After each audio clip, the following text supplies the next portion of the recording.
Hi art friends, today I'm going to show you how to draw a spring bunny just in time for Easter. This is my spring bunny that I made. I'm going to show you how to make him. This lesson was inspired by Katie Alling, an art teacher that I found on Instagram.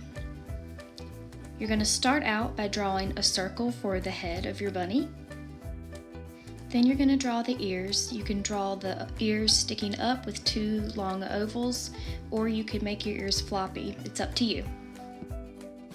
Next, add an oval at the bottom of the circle for the muzzle and two lines to the top of the circle, and draw the eyes. And then you'll add the nose and the mouth. You could have an upturned mouth. I have a downturned mouth. Then you're going to fill in the eyes, leaving a little highlight, little white spot on the eyes. Then draw the bunny's shoulders from its head all the way down to the bottom of your paper. Then you're going to add hatch lines for fur. Hatch lines are small lines that can create texture or value. If you make the lines closer together, it'll make a darker value.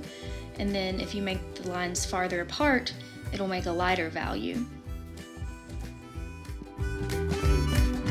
Making your hatch lines in different directions will also add a different texture to your bunny's fur.